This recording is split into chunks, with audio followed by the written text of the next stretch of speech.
The sound of gunfire cracked through the silence, and all Preston Mitchell knew after that was darkness.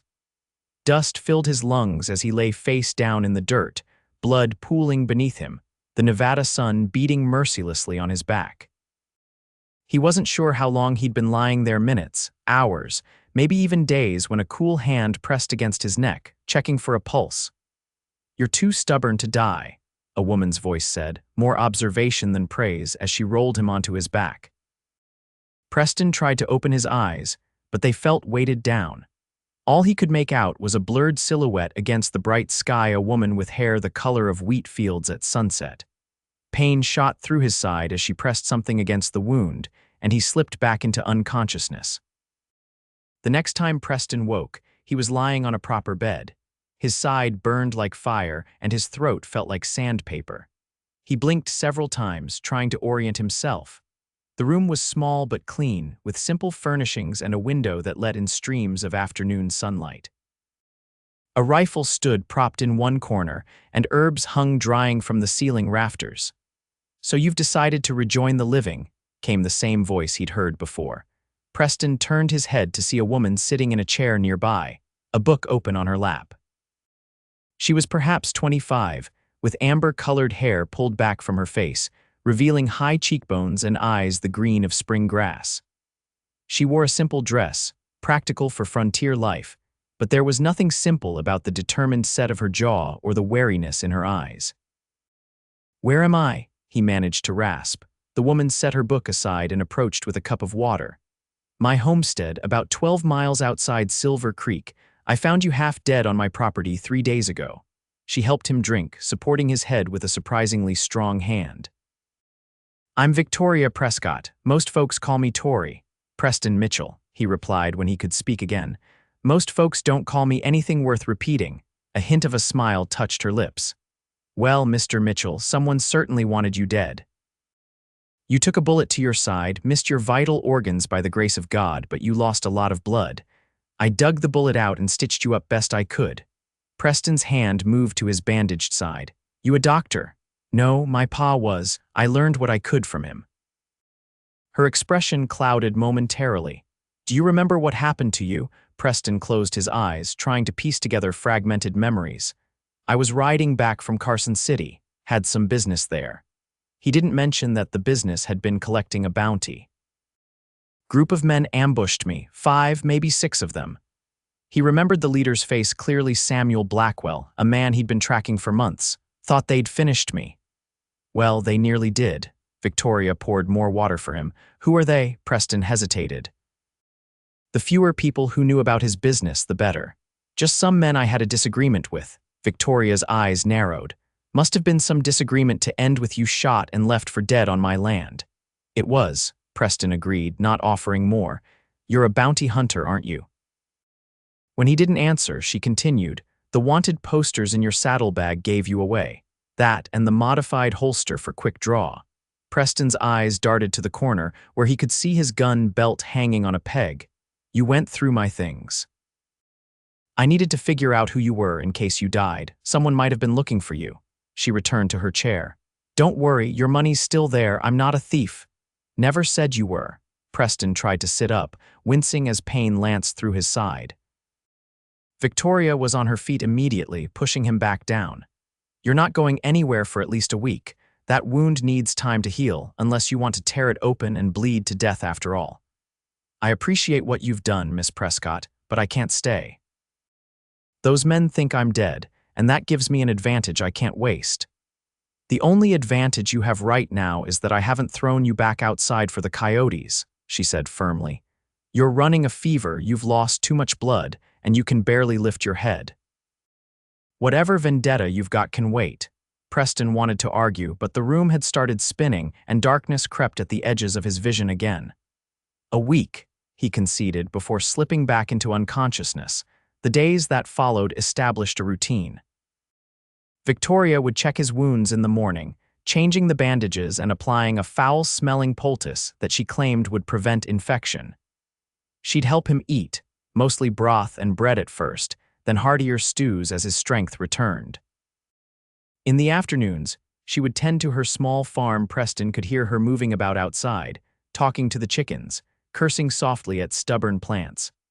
On the fourth day, Preston was strong enough to sit up and take proper stock of his surroundings. The cabin was neat and well-maintained, with evidence of both a woman's touch and a readiness for trouble. Besides the rifle he'd noticed earlier, he spotted a shotgun over the door and suspected there were other weapons hidden around the place. "You live out here alone?" he asked when Victoria came in from the garden, carrying a basket of vegetables. She set the basket on the table and wiped her hands on her apron. "For the past 2 years, yes. That's dangerous for a woman." Victoria's laugh held little humor. "Life's dangerous, Mr. Mitchell.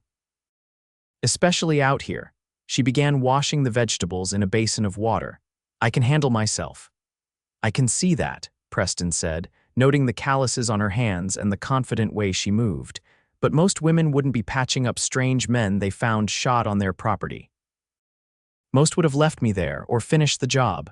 She glanced at him, her green eyes appraising. "I'm not most women." "No," Preston agreed. "You certainly aren't." That evening, Victoria sat by his bedside as he ate the stew she'd prepared.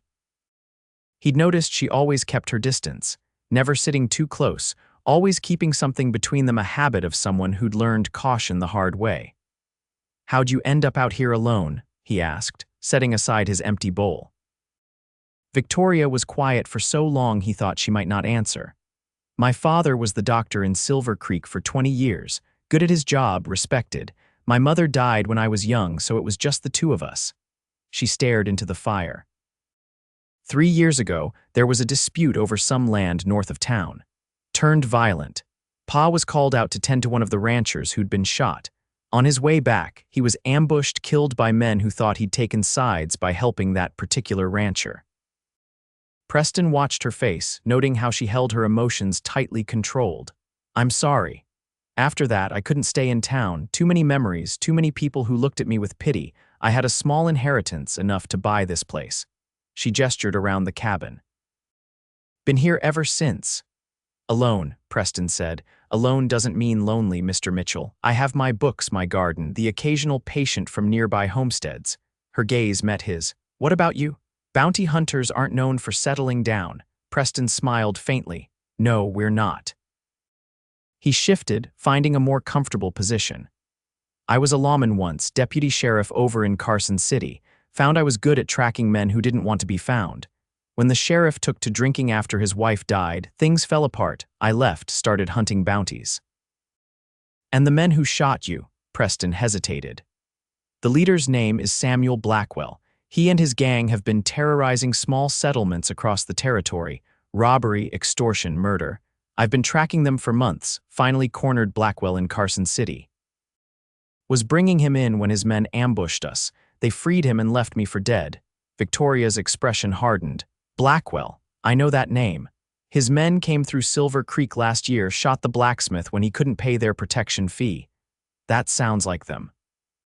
"So you'll go after them again once you're healed?" Preston nodded. "I have to, not just for the bounty anymore. It's personal now." Victoria stood, collecting his empty bowl. "Revenge is a dangerous path, Mr. Mitchell." "It's not revenge," he corrected. "It's justice." She looked skeptical but didn't argue. "Get some rest. You'll need your strength if you're planning to ride out of here anytime soon." As days turned into a week, Preston grew stronger. Victoria allowed him to move about the cabin, though she warned against any strenuous activity that might tear his stitches. They fell into an easy rhythm, sharing meals and conversation. Preston found himself watching her as she moved about the small space, the graceful efficiency of her movements, the way sunlight caught in her hair when she stood by the window. On the 8th day, she declared him well enough to venture outside. The fresh air felt good after being confined indoors, and Preston took stock of Victoria's homestead. It was modest, but well-kept. A small barn housed a milk cow and Victoria's horse, along with Preston's own mount, which she'd retrieved from where he'd been ambushed. A vegetable garden sprawled behind the cabin, and chickens pecked in a fenced yard. Beyond the cleared land, pine forest stretched toward distant mountains. "You've built something good here," Preston observed as they sat on the porch that evening. Victoria looked out at her property, pride evident in her expression. It's not much, but it's mine. No one can take it from me. Have they tried? She glanced at him. Once or twice, men passing through who thought a woman alone would be easy pickings. A small, satisfied smile touched her lips. They learned differently, Preston could well imagine. In the days he'd spent with her, he'd come to respect Victoria's quiet strength and fierce independence. She wasn't like the painted women in saloons or the prim ladies in town. She was something altogether different, wild and free, like the land itself. I should be well enough to ride out tomorrow, he said, though the words brought an unexpected reluctance. Victoria nodded, her face giving away nothing of her thoughts. Your horse is ready whenever you are. That night, Preston lay awake, listening to the sounds of the wilderness beyond the cabin walls and Victoria's soft breathing from her bed on the other side of the room. When she'd first brought him here, she'd slept in the barn to give him privacy. Only when he was well enough to insist she take her own bed back did she relent, making a pallet for herself across the room. He found himself wondering what would have happened if they'd met under different circumstances, if he hadn't been a half-dead bounty hunter, and she a wary woman guarding her solitude. The thought troubled him more than it should have. Morning came, and with it, the preparations for his departure. Victoria changed his bandages one last time, her fingers gentle against his healing wound. Keep it clean, she instructed, and try not to get yourself shot again. Preston caught her hand before she could pull away. Victoria. It was the first time he'd used her given name. Thank you. For my life. Something flickered in her eyes, an emotion he couldn't name before she carefully extracted her hand from his. You can thank me by staying alive, Mr. Mitchell. Preston, he corrected. After pulling a bullet out of me and putting up with my sorry self for over a week, I think you've earned the right to call me by my name. A small smile curved her lips. Preston, then. He saddled his horse while Victoria packed him provisions for the journey: bread, dried meat, and a small jar of honey.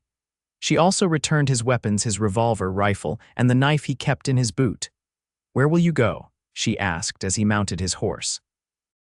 Silver Creek first, Preston replied. Need to resupply and see if there's word of Blackwell's gang. They tend to linger in an area after a job, get careless with their money. Victoria nodded, shading her eyes against the morning sun as she looked up at him. Be careful. Blackwell won't take kindly to finding out you're still alive. I'm counting on that, Preston said with a grim smile. He hesitated, then added, I'll come back this way, let you know how it turns out. You don't owe me that, Victoria said. I know. Preston adjusted his hat. But I'd like to all the same, her expression softened slightly. Goodbye, Preston Mitchell. Not goodbye, he corrected. Just until next time, Victoria Prescott. With a tip of his hat, he turned his horse and rode away from the homestead, feeling her eyes on his back long after he'd entered the trees. Silver Creek was a dusty mining town that had seen better days. The silver veins that gave the town its name had mostly played out, leaving behind a settlement that survived on ranching, logging, and the occasional prospector still chasing dreams of riches. Preston rode down the main street, noting the saloon, general store, and small sheriff's office. He stabled his horse and made his way to the sheriff's office first. The lawman, a grizzled older man named Harkins, looked up from his desk with surprise. Well, I'll be damned. Preston Mitchell, heard you were dead. Preston closed the door behind him. News of my death was premature, Jim. Sheriff Harkins gestured to a chair. Sit down before you fall down. You look like hell warmed over. Preston didn't argue, easing himself into the chair. His side was throbbing after the ride into town. Blackwell's men ambushed me outside Carson City, left me for dead. How'd you survive? Woman found me, patched me up. Victoria Prescott, lives outside of town. Recognition dawned on Harkins' weathered face. Doc Prescott's daughter keeps to herself these days. He leaned back in his chair. You're lucky she found you. Anyone else might have just buried you and kept whatever you had on you. She mentioned that, Preston said with a hint of a smile. Any word on Blackwell? Harkins' expression turned serious. As a matter of fact, yes. His gang's been causing trouble about 20 miles west of here. Robbed a stage 2 days ago. Word is they're holed up at the old Wilkinson ranch. Preston straightened. You sure? As sure as gossip gets in these parts, I was about to organize a posse, but I've got 3 men down with fever and not many volunteers. Blackwell's got a reputation. For good reason, Preston said grimly. How many men with him? Reports say 4 or 5, his usual crew. Harkins studied him. You're not thinking of going after them alone, are you? Even at your best, those aren't odds I'd like. Preston stood carefully. I don't plan on giving them a fair fight, Jim. They didn't extend me the same courtesy. The sheriff sighed. At least rest up a day or two. You look like you could use it. I'll get a room at the hotel, Preston conceded. Gather what information I can. But I'm not letting Blackwell slip away again. After securing a room, Preston visited the general store to resupply. As he was paying for his purchases, the shopkeeper, a thin man with spectacles, leaned across the counter. Heard you're asking about Blackwell, he said in a low voice. Might want to keep your voice down when you do. He's got friends in town. Preston gave the man a measured look. That a fact, the shopkeeper nodded. Man named Reeves drinks at the saloon most nights. Works as a scout for Blackwell, lets him know when law's coming or when a good target's passing through. Appreciate the information, Preston said, paying for his supplies. Just be careful, the shopkeeper advised. Blackwell's men killed Doc Prescott, you know. Good man, the doc. Town hasn't been the same since. Preston paused. Victoria Miss Prescott, she said her father was killed because he helped a rancher involved in a land dispute. The shopkeeper shook his head. That's the story folks put about, but those of us who have been here long enough know better. Doc treated one of Blackwell's men who'd been shot in a robbery. Must have recognized him from a wanted poster. Next day, the doc was found dead on the trail outside town. The information settled like a stone in Preston's stomach. Victoria didn't know the truth about her father's murder, that it had been Blackwell's doing. That night, Preston sat in a dark corner of the saloon, nursing a whiskey and watching a man he'd identified as Reeves. The informant was drinking heavily, playing cards with a group of locals. Preston waited patiently, and when Reeves finally staggered out shortly after midnight, he followed at a distance. In a narrow alley between buildings, Preston made his move. He grabbed Reeves from behind, pressing his revolver into the man's back. Don't make a sound if you want to live, he growled. Reeves froze. What do you want? I ain't got much money. Information, Preston said, shoving the man against the wall. About Blackwell. Fear crossed Reeves' face. I don't know no Blackwell. Preston pressed the gun harder. Wrong answer. Try again. After some persuasion, Reeves confirmed what the sheriff had told him. Blackwell and his gang were indeed at the abandoned Wilkinson Ranch. But he also provided a crucial detail. They were planning to hit the bank in Silver Creek the following day. Blackwell says it'll be easy pickings, Reeves stammered. Small town, understaffed sheriff's office. They're coming in at noon when most folks are at lunch.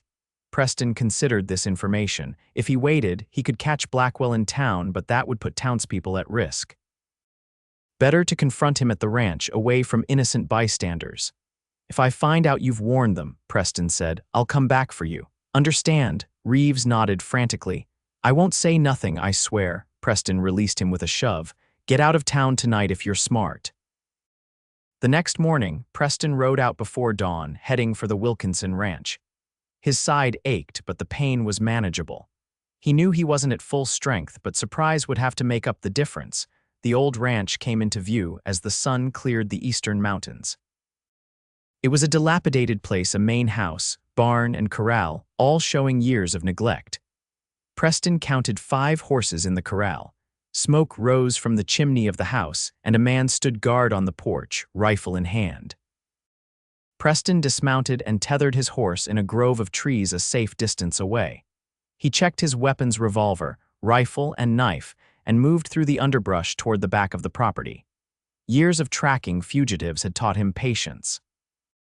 He would wait, watch, and strike when the moment was right. By mid-morning, he had a good sense of the situation. Blackwell was indeed there. Preston had spotted him emerging from the house to relieve himself behind the barn. 4 men accompanied him, all armed. They appeared to be preparing for the bank robbery, checking weapons and discussing plans. Preston considered his options. Taking on all 5 men in a direct confrontation would be suicide. He needed to even the odds. An idea formed dangerous but potentially effective. Moving stealthily to the corral, Preston waited until all the men were in the house. Then he slipped in, removed the gate pins, and spooked the horses. They bolted, kicking up dust as they scattered across the ranch yard. The commotion brought the outlaws running from the house. The horses. One yelled, "Get the horses!" As three of the men took off after the fleeing animals, Preston took aim at one of the remaining two, a tall man with a scarred face who had been among those who ambushed him. His shot found its mark, and the man fell. The last man, Blackwell himself, dove for cover behind a water trough. "Who's out there?" Blackwell shouted. "Someone you thought you'd killed," Preston called back, changing position quickly. There was a moment of stunned silence, then a bark of laughter. "Mitchell, is that you?" "You're supposed to be dead," disappointed. Preston moved again, using the confusion to work his way closer to Blackwell's position. "Just surprised," Blackwell replied. "You were bleeding out pretty good when we left you. Must have more lives than a cat." "Or maybe you're just not as good at killing as you think," Preston taunted. Gunfire erupted as the other gang members, alerted by the shooting, returned from chasing the horses. Preston took cover behind the barn, bullets splintering the wood around him. He was outnumbered again 3-1 and pinned down. A bullet grazed his arm and Preston winced. He was running out of options when the unexpected sound of a shotgun blast came from the direction of the road. One of Blackwell's men cried out and fell. "Mitchell, 2 o'clock. A familiar voice shouted. Preston risked a glance and saw Victoria crouched behind a fallen log, shotgun in hand. She fired again, forcing the remaining outlaw to dive for cover.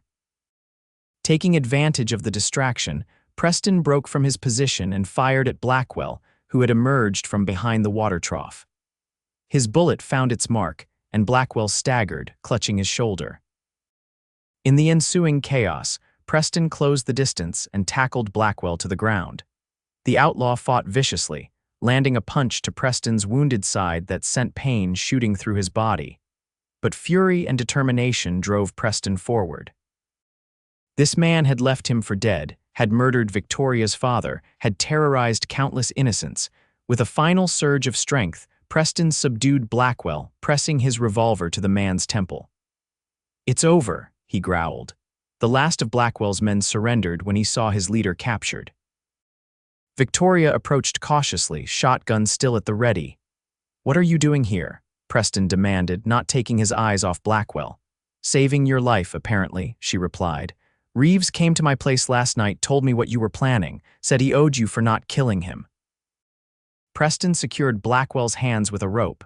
"You could have been killed." Victoria's expression was unyielding. "So could you, especially in your condition." There was no time to argue further as they secured the outlaws. One was dead, another wounded, and Blackwell and the third man were bound and furious. Preston searched Blackwell, finding not only weapons but also a watch he recognized it had belonged to Victoria's father. He held it up, watching Blackwell's face. "Where did you get this?" Blackwell spat. "Found it." "Liar," Preston said coldly. "You took it off Dr. Prescott after you murdered him." Victoria went still. "What?" Preston met her eyes. "Your father wasn't killed because of a land dispute. He treated one of Blackwell's men and recognized him from a wanted poster. They killed him to silence him." The color drained from Victoria's face as she stared at the watch, then at Blackwell. "You killed my father." Blackwell's laugh was ugly. "The doc should have minded his own business, talked too much for his own good." Preston thought Victoria might shoot Blackwell where he stood, but instead she took the watch with trembling hands and turned away, her back straight and rigid. They transported the prisoners to Silver Creek, where Sheriff Harkins was both surprised and relieved to see them. "Didn't expect to see you back so soon, Mitchell, or with company," he added, nodding to Victoria. "Miss Prescott was instrumental in capturing Blackwell," Preston said. "She deserves part of the bounty." Victoria shook her head. "I don't want blood money." As Harkins processed the prisoners, Preston drew Victoria outside. "You shouldn't have come. It was too dangerous." "I couldn't let you face them alone," she said simply. "Not in your condition." "Why?" he pressed. She met his gaze steadily. "Because I've buried enough good men in my life." "I didn't want to add you to that list." Something shifted between them in that moment, an acknowledgement of feelings neither had been willing to voice. Preston reached out, touching her cheek gently. "Thank you." Again. Victoria leaned slightly into his touch before stepping back. "What will you do now? Chase the next bounty?" Preston considered the question. The life of a bounty hunter was all he'd known for years, the constant movement, the danger, the solitude. But standing there, looking at Victoria with the late afternoon sun catching in her hair, he found himself wanting something different. "I thought I might stay in the area for a while," he said carefully. "There's a reward coming for Blackwell, enough to buy a small place, maybe raise some horses." Hope flickered in Victoria's eyes before she guarded her expression. "Silver Creek's a good town, despite everything. And it's not far from a certain homestead I know," Preston added. "Might be nice to have neighbors." A small smile touched her lips. Might be. The weeks that followed brought changes to both their lives. Preston collected the substantial bounty on Blackwell and his gang, using part of it to purchase land not far from Victoria's homestead. The previous owner had started building a house but abandoned it half-finished when the silver mines played out. Preston set about completing it, hiring local men to help with the work. He visited Victoria often, bringing supplies from town, helping with repairs around her place. They circled each other cautiously at first, two independent souls unused to depending on anyone. But gradually, the walls between them began to crumble. On a warm evening in late summer, they sat on Victoria's porch watching the sunset paint the distant mountains in shades of gold and purple. Preston had brought a bottle of decent whiskey from town, and they shared it as darkness slowly claimed the land. "House is nearly finished," Preston remarked, refilling their glasses. "Another week, maybe two," Victoria nodded. "You've done good work. It looks solid." "Been thinking about what to do with it," he said, watching her profile in the fading light. She turned to him, curious. "What do you mean, it's your home?" "It's a house," Preston corrected. "Whether it becomes a home depends on who's in it." He set his glass down, gathering his courage. "It would make a fine home for a family." Victoria went very still. "Preston, I know we haven't known each other long," he said quickly, "and I know you value your independence, so do I. But these past weeks, being near you, I've started to think there might be something better than independence." "What's that?" she asked softly. "Partnership." He took her hand, relieved when she didn't pull away. "I'm not asking you to give up anything, Victoria. Your land, your freedom, those are yours. But I'm offering you my heart if you want it, and a future together, however that looks." Victoria's eyes shimmered in the twilight. "I never thought I'd want anyone in my life again. After my father died, I told myself I was better off alone." She turned her hand in his, interlacing their fingers. "But then you showed up, half dead and too stubborn to stay that way." Preston smiled. "Best thing that ever happened to me, getting shot and left for dead on your property." She laughed, a sound he'd come to treasure for its rarity. "You have strange notions of good fortune, Preston Mitchell." "I have very clear notions about you, Victoria Prescott." He leaned closer. "I love you, and I think we could build something good together." Victoria's free hand came up to touch his face, tracing the line of his jaw. "I love you too," she whispered. "God help me, but I do." Their first kiss was gentle, tentative, a beginning rather than an ending. When they parted, Preston rested his forehead against hers. "Is that a yes?" Victoria smiled. "It's a yes, but I'm keeping my land and my shotgun." "I wouldn't have it any other way," Preston assured her, drawing her close again. They were married in Silver Creek 2 months later, a small ceremony with Sheriff Harkins and a few townspeople as witnesses. Victoria wore a new dress of blue calico, and Preston wore the only suit he owned, purchased specifically for the occasion. Their life together unfolded with the seasons. They maintained both properties Victoria's homestead, becoming their main residence. While Preston's place served as the headquarters for the horse breeding operation, they started together. Victoria continued to use her medical knowledge, becoming the closest thing to a doctor the area had, while Preston occasionally took on work as a deputy when Sheriff Harkins needed help. Winter came, bringing snow to the high country and long evenings by the fire.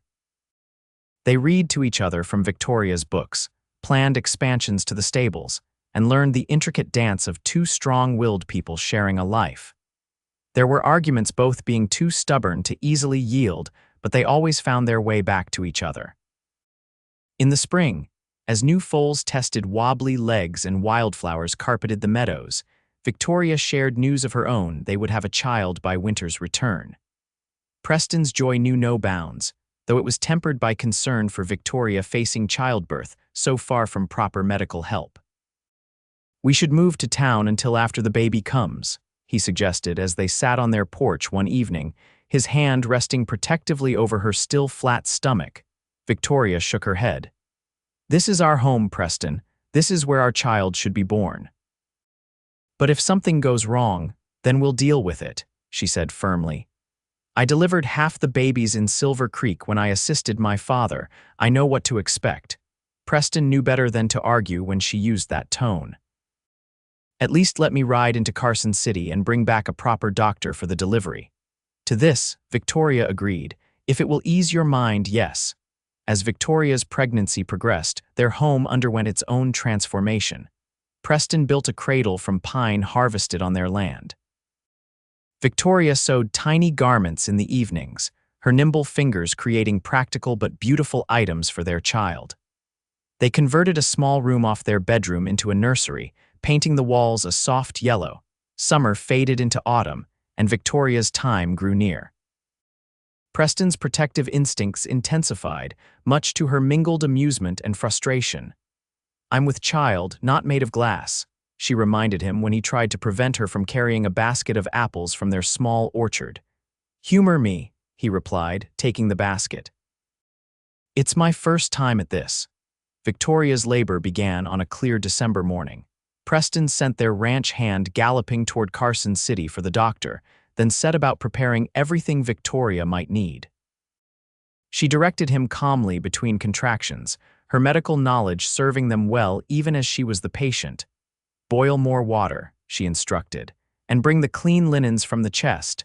Preston did as told, trying to hide his fear. "Is it supposed to take this long?" Victoria managed a strained smile. "First babies often take their time. We're in for a long day." The doctor arrived by early evening, by which time Victoria's contractions were coming fast and strong. He took over with quiet efficiency, allowing Preston to hold Victoria's hand and whisper encouragements as she fought through the pain. Just after midnight, their daughter entered the world with a lusty cry that filled the cabin. The doctor cleaned and swaddled the infant before placing her in Victoria's arms. "She's perfect," Victoria whispered, tears streaming down her face as she counted tiny fingers and toes. Preston could hardly see through his own tears as he gazed at his wife and daughter. "She is." Just like her mother, he stroked the baby's downy head. "What shall we call her?" Victoria looked up at him, love and exhaustion mingling in her expression. "Eleanor, after my mother." "Eleanor Mitchell," Preston tested the name. "It's beautiful."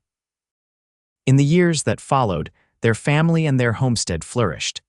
Eleanor, or Ellie as they called her, grew into a spirited child with her mother's wheat gold hair and her father's blue eyes. She toddled after Victoria in the garden and watched with fascination as Preston trained the horses. 2 years after Ellie's birth, a son joined their family, James Preston Mitchell, named for both the sheriff who'd become a close friend and his father. Their home expanded to accommodate their growing family, with Preston adding rooms and Victoria planting more extensive gardens. The bounty hunter and the solitary woman had built something neither had expected to find: a family, a home, a life filled with love and purpose. On quiet evenings, they would sometimes reminisce about their unusual beginning. "You know," Preston would say, pulling Victoria close as they watched their children play, "getting shot was the luckiest thing that ever happened to me." And Victoria would laugh, the sound no longer rare but still precious. "You're too stubborn to die, Preston Mitchell." And I thank God for that every day. Life on the frontier remained challenging. There were harsh winters, droughts, occasional troubles with rustlers or desperate men. But they faced each challenge together, their partnership forged in unusual circumstances and strengthened by shared purpose. When Ellie was 8 and James 6, Victoria established a small school in a converted outbuilding on their property, teaching not only their children but also those from neighboring homesteads. Her medical skills remained in demand, and she continued to serve as the area's healer, with Preston often accompanying her on more distant calls. Their horse breeding operation became known throughout the territory for quality stock, drawing buyers from as far as San Francisco. Preston's reputation changed from feared bounty hunter to respected rancher, though he never lost the vigilance that had kept him alive during his tracking days. As Silver Creek grew into a proper town with the arrival of the railroad, both Preston and Victoria became civic leaders, helping to establish a proper school, a church, and eventually, a small hospital where Victoria served as head nurse. On their 20th anniversary, they stood on the porch of their home, expanded and improved over the years, but still the same cabin where Victoria had once nursed a half-dead bounty hunter back to health. Their children were nearly grown. Ellie engaged to the son of a neighboring rancher, James preparing to attend university in the East. Did you ever imagine this? Preston asked, his arm around Victoria's waist as they watched the sun set behind mountains that had become as familiar as the lines on each other's faces. Victoria leaned into him, her head resting against his shoulder. Never. I thought I'd live and die alone on this homestead. And I thought I'd die with a bullet in my back in some forgotten corner of the territory, Preston admitted. Instead, I found you. No, Victoria corrected with a smile. I found you, bleeding in my meadow and too stubborn to die. Thank God for that stubbornness, Preston said, turning to face her. 20 years had added silver to her wheat gold hair and lines around her eyes, but to him, she was more beautiful than ever. And thank God for you, Victoria Mitchell. She reached up to touch his face, a gesture that had become as natural as breathing over their years together. I love you, Preston, even more now than when I first realized it. And I love you, he whispered, bending to kiss her as the last rays of sunlight gilded their home and the life they had built together. From tragedy and near death had come a love story neither had expected, a partnership of equals, a family forged by choice rather than circumstance, a legacy that would endure long after them in the children they had raised and the community they had helped to build. In the vast tapestry of the American West, theirs was but one thread, but it was strong, vibrant, and woven with love that had begun with a stubborn refusal to die and a brave woman who had seen value in a broken man. Together, they had created something neither could have achieved alone, a true home, where love and courage were the foundation of everything they built.